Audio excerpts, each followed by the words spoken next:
Also, I would like to continue our trend of giving people a raise. Yes, let's Byron's do that. pit member, Patton, I don't know his first name, but Patton handled that tire with his bare hands. He is him. He deserves a raise for what he did right there. MVP of the race, William Byron's tire changer. Yes, he deserves a raise. Yes, he can go in the list with random unnamed William strategy person and Luke Lambert.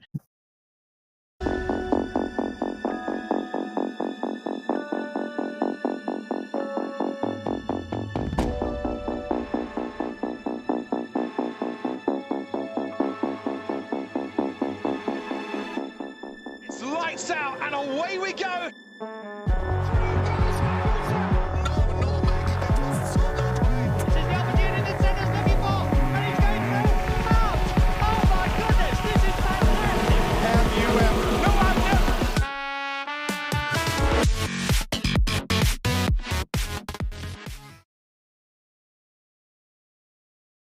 All right, yeah.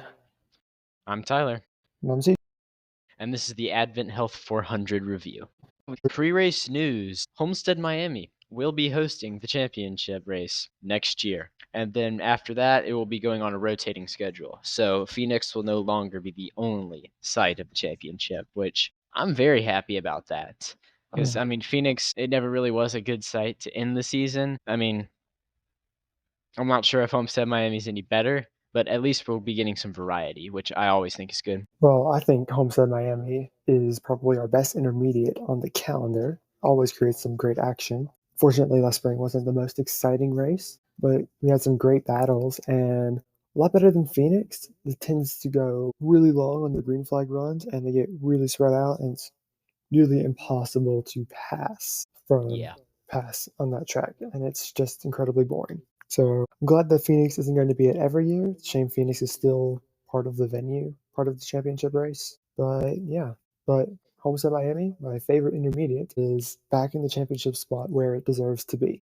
Nothing super exciting for a practice or qualifying. You got anything? There was a lot of blown tires. I think that was a big storyline throughout the race. There were 5 teams that blew a tire in practices. Number 6, which may have been foreshadowing for what happened later. Number 19, Chase Briscoe.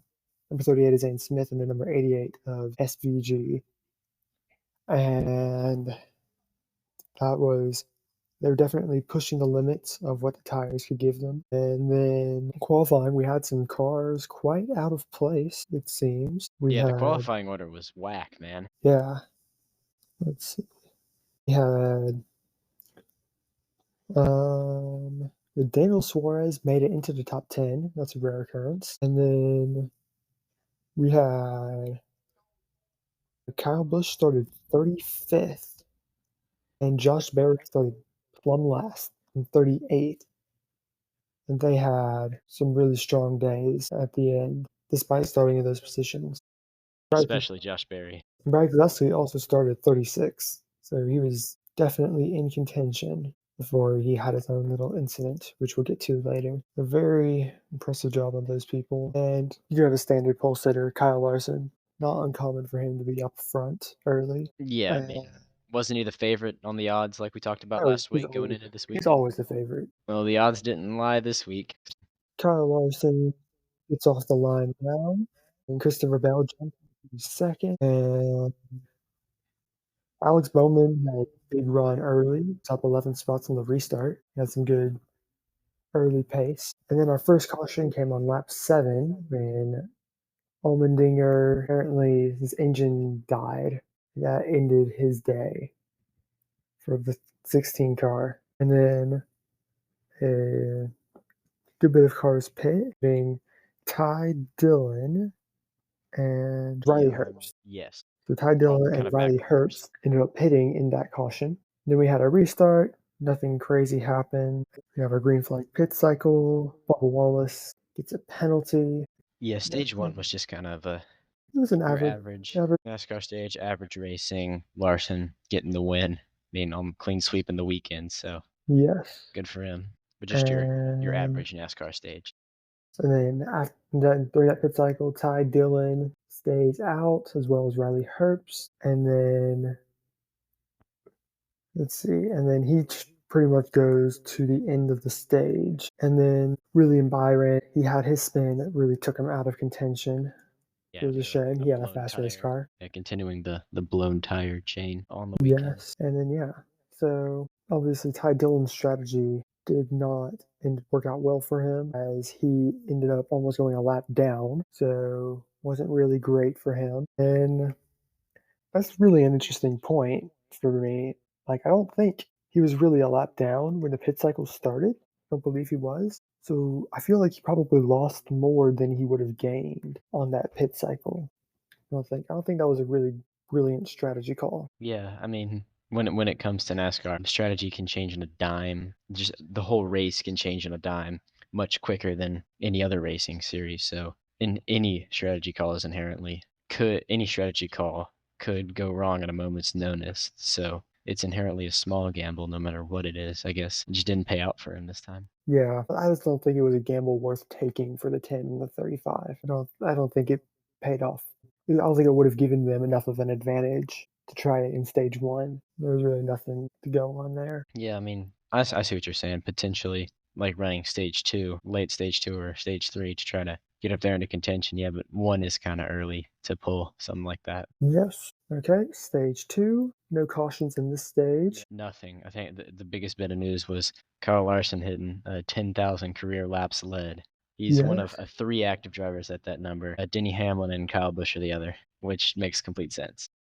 Kyle Larson became the first ever driver to sweep both stages at Kansas, and Kyle Larson became the 21st driver to lead 10,000 laps in the Cup Series. Hamlin also had a clutch issue, which makes getting out of the pits really challenging. Yeah, they had to push his car out to get it going, to get it in gear. Yeah, eventually his car just died, resulting in his DNF, Yeah, which is a 2 in a row for him. back-to-back DNF because of a technical issue for Denny Hamlin. Not a brilliant stretch by any means. He's dropped back to 7th in the rankings.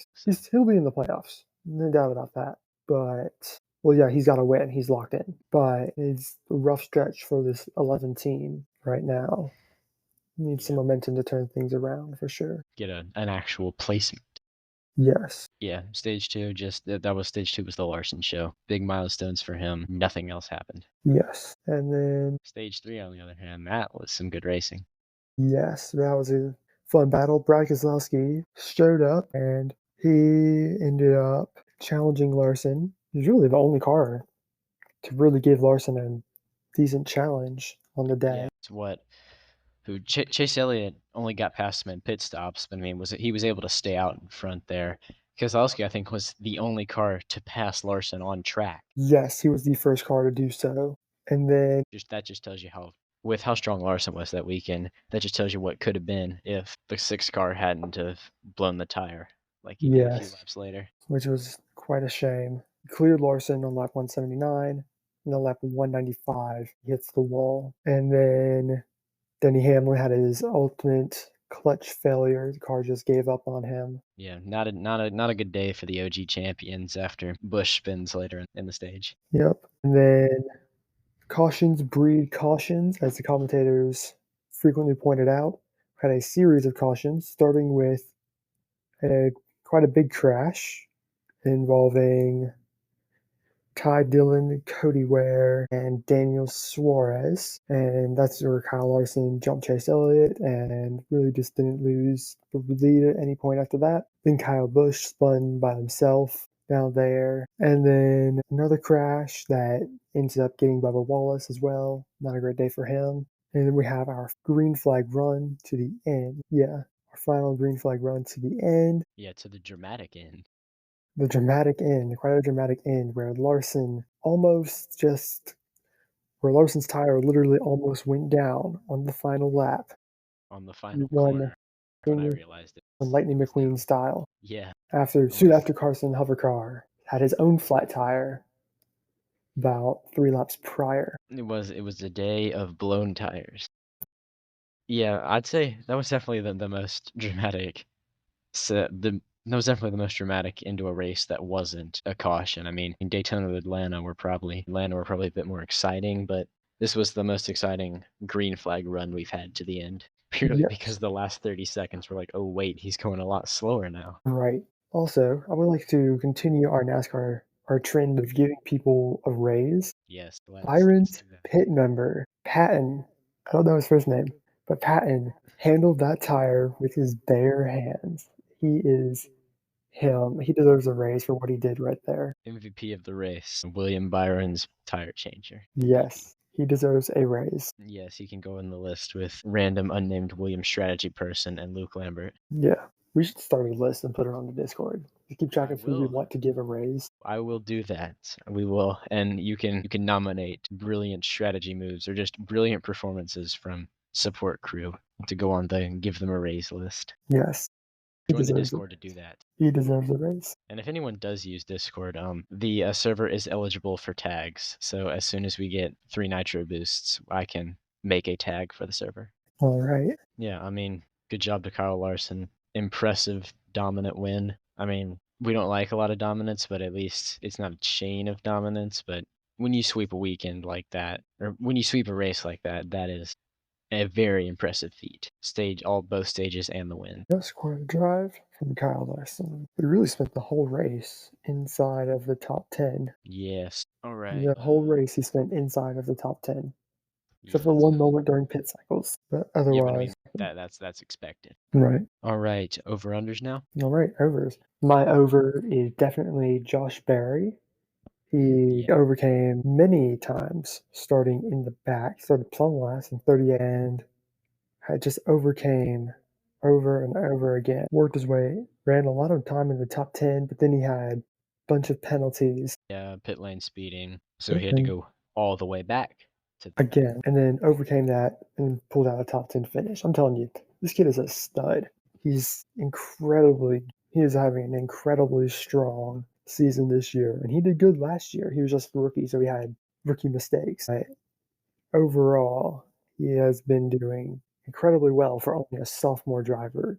Scoring his first career win, was in position last week in Texas, but ultimately missed out there and had a strong showing today. Could have been in contention with the race if he didn't have that late penalty. He had a real fast race car. Yeah, I definitely agree with you there. I'm gonna go Chase Briscoe just for getting up there. What did he finish? Fourth, I believe. Is that right? Yeah, finished fourth. That was a Yeah. strong showing. After qualifying down in the mid 20s. I mean, anytime you can get up to the front and stay in the front with the constantly changing environment that is NASCAR, you're gonna get my over. Yes, and he just absolutely grinded the day. It was an absolute grind for the Yes, it 19 was. car, but he pulled it through and really had a fantastic finish. And he has worked his way into the playoff picture.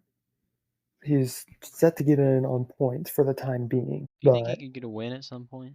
definitely he's in a Joe Gibbs car. He'll be in contention once he gets everything figured out. He'll definitely be in contention. I mean, he got pole race one, so anything's possible. Definitely. All right, unders. I mean, this was a weird one. I'm gonna say Austin Cindric here. I mean, coming off a strong performance at Talladega. I mean, it wasn't last week, but he's still on good form and a decent finish result in Texas. I mean, started low, got up high, was running in the top 10, but then just kind of fell off out of nowhere. Like I look at the timing tower, and all of a sudden I just see him dropping 2, 3 spots at a time. Just fell off like crazy. Yeah, I think he picked up a penalty late. That really cost him. Yeah, Yeah. he had a decent race car. Just wasn't able to get a top 10 from it. Yeah. All right, I think my under here would be Tyler Reddick for sure.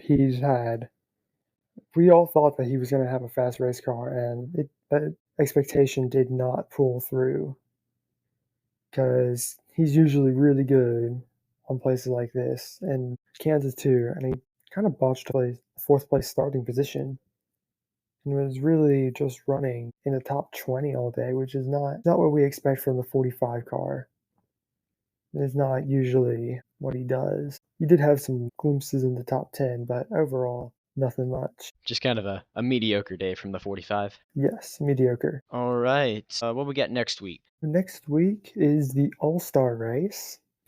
That'll be Yeah. exciting. The North Wilkesboro Speedway. We have not had a repeat winner at this track, so we will see who will win the $1 million of the Cup Series. There'll be the Open and then the actual race. So It's gonna So be there's pretty that. exciting. I'm looking forward to it. Yes, the All-Star race is pretty fun. It's a short track with a lot of grooves, so it'll be pretty good. Oh, yeah. We will bring you a review of the All-Star race along with the 2025 Formula One AWS Gran Primo del Made in Italy e dell'Emilia Romagna Grand Prix.